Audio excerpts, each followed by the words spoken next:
चलो भाग्य भी कमजोर हो, बुद्धि की भी कम हो और कुछ ना भी करते हो तो कम से कम भगवान का भजन करें, शायद ठाकुर ही कृपा करें, कहीं से रोटी पानी चलती रहे। लेकिन ऐसा भी नहीं। काम इत्यादि विकारों ने जीवन में इतना उपद्रव मचा रखा है ना, भजन में मन ही नहीं लगता। दुनिया के प्रपंच में बड़ा मन लगता है, भगवान के भजन में मन नहीं लगता। तुलसी पूरब पापते हरि चर्चा न सुहाय, पाखंड निरता संतो विरक्ता स परिग्रहा। नारद ने कहा कि संतों में भी जहां सत्य दिखाई देना चाहिए वहां कई बार पाखंड दिखाई देता है। कन्या विक्रयणो लोभा दंपत्ति नाम चकल कनम। कलयुग में लोगों ने शादी को सौदा बना दिया। आज वर और कन्या का ब्याह नहीं होता है, वर और कन्या सौदेबाजी होती है उनकी। जैसे पशुओं के बाजार में पशु की नीलामी होती है ना, जो पशु जितना तगड़ा है उसकी उतनी बोली लगती है। आज पढ़े लिखे लोगों के समाज में भी यही हो रहा है। बेटा डॉक्टर है तो उतनी कीमत, इंजीनियर है तो उतनी कीमत, ये है तो उसकी उतनी कीमत। ये क्या हो रहा है?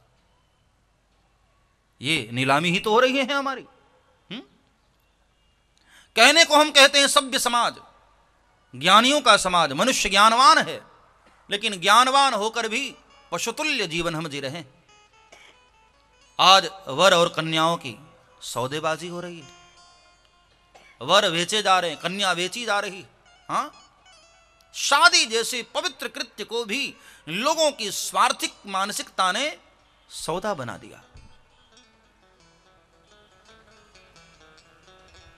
बड़ा दुख होता है जब कभी पेपरों में पढ़ता हूं कि दहेज के कारण किसी बहन ने आत्महत्या कर ली। बड़ी पीड़ा होती है मन को। क्या हो रहा है हमारे देश वालों को? कृष्ण को प्यारे तीन हैं, गीता, गोपी और गाय। आज गायें काटी जा रही हैं, हाँ, गोपियां जिंदा जलाई जा रही हैं दहेज के कारण, और गीता को तो लोगों ने भुला ही दिया। सोचो, कृष्ण के देश में इन तीनों का अपमान हो, भला उस देश में पुनः कृष्ण कैसे आ सकते हैं दोबारा? हाँ, कृष्ण को प्यारे तीन हैं, गीता, गोपी और गाय। गोपियां जिंदा जलाई जा रही हैं दहेज के कारण। इसलिए लोग बेटियों को जन्म देने से घबरा गए हैं। हाँ, कई क्षेत्रों में आज भ्रूण हत्याएं हो रही हैं। इस दहेज की प्रथा ने समाज के भीतर ऐसे प्रवेश कर लिया है, कोई वर्ग अछूता नहीं रहा। आज छोटा है तो वो छोटी डिमांड करता है, बड़ा है तो बड़ी डिमांड करता है। हाँ, देखो भाई, एक जगह में बेटे का रिश्ता कर रहा था तो वो 5 लाख रुपए दे रहे थे। मैंने कैंसिल कर दिया। नहीं, 5 लाख में बात नहीं बनेगी। अब आपके यहां रिश्ता कर रहा हूं तो आप समझ लीजिए। और हाँ, ये इतना तो नगद। हाँ, फिर एक मोटर कार और वो बड़ी वाली टेलीविजन, फ्रीज। सुनते सुनते सुनते सामने वाला व्यक्ति फ्रीज हो जाता है और इसकी मांग पूरी नहीं होती। शादी जैसे पवित्र कृत्य को भी लोगों ने सौदा बना दिया। हाँ, समाज के बुजुर्गों को सोचना चाहिए एक बार। मैं संपूर्ण भारत को ये प्रार्थना कर रहा हूं, संपूर्ण दरा पर जहां लोग सुन रहे हैं मेरी बात को, आप खुद ही सोचिए, जिस बेटी के बाप को आपने भरे बाजार में दहेज के लिए शर्मिंदा किया है, उस बेटी के दिल पर क्या गुजरेगी? हाँ, और आप चाहते हैं कि ब्याह के बाद वो आपका सम्मान करे। कोई बेटी अपने बाप की इज्जत बेचकर भला तुम्हारा सम्मान कैसे कर सकती है? हाँ, एक मनोवैज्ञानिक दबाव उसके ऊपर रहता है, मन में एक पीड़ा बनी रहती है और अंतर मन में कहीं न कहीं नफरत होती है ऐसे पुरुषों के समाज से कि दहेज के थोड़े से रुपयों के कारण मेरे बाप को अपमानित किया इस व्यक्ति ने, कैसे सम्मान कर पाएगी? और यही कारण है दंपत्ति नाम चकल कनम। दाम्पत्य जीवन में जहां प्रेम दिखाई देना चाहिए, आज वहां कलह मचा हुआ है। इतने झगड़े दाम्पत्य जीवन में बढ़ने लगे। हाँ,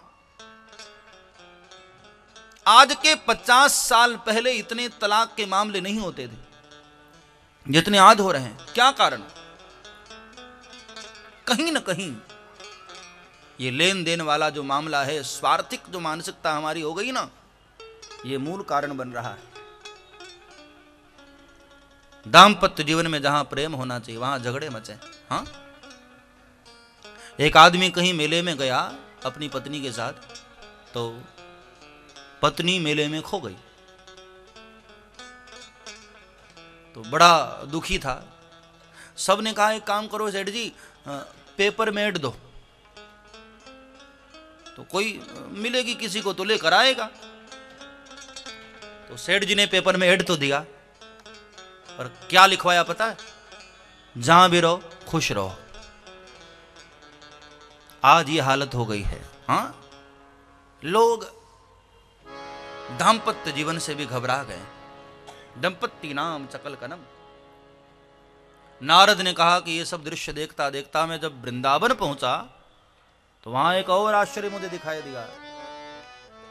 तत्राश्चर्यं मया दृष्टम श्रूयताम तन मुनीश्वरः एका तो तरुणी तत्र निखन्ना खिन्न मानसा वृद्धौ दौ पतितौ पार्श्वे निश्वसन्तावचेतनौ।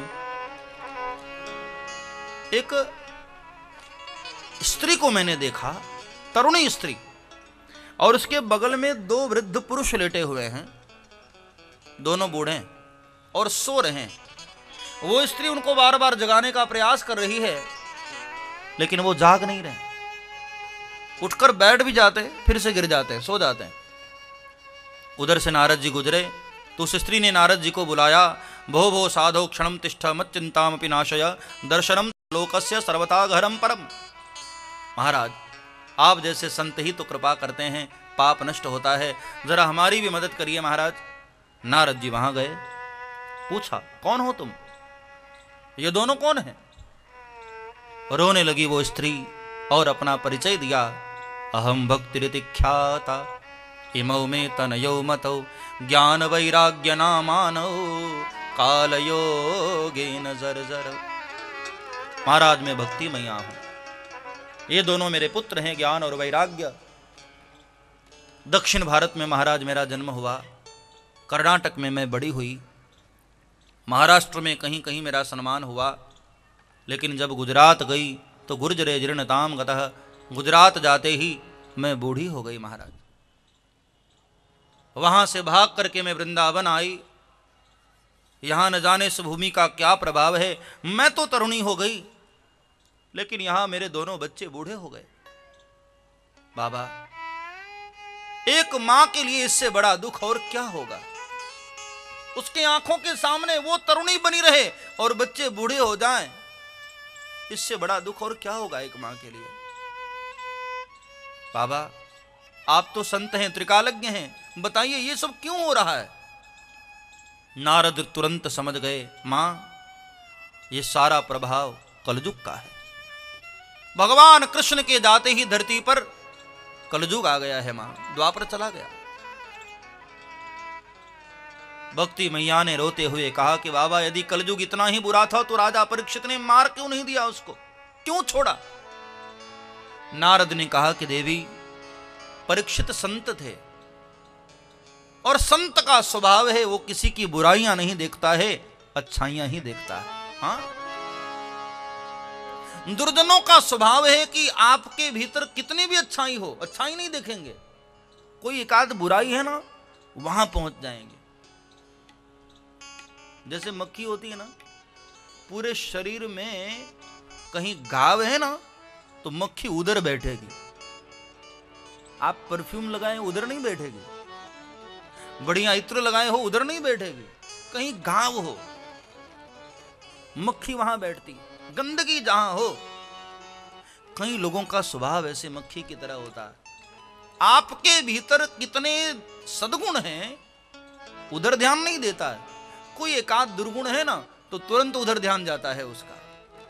लेकिन साधु का स्वभाव है सदैव सद्गुणों को देखते हैं। कलयुग लाख बुरा है, लेकिन कलयुग में एक अच्छाई है, भगवान के नाम मात्र से गोविंद का दर्शन हो जाता है। ये कलयुग की अच्छाई है प्यारे।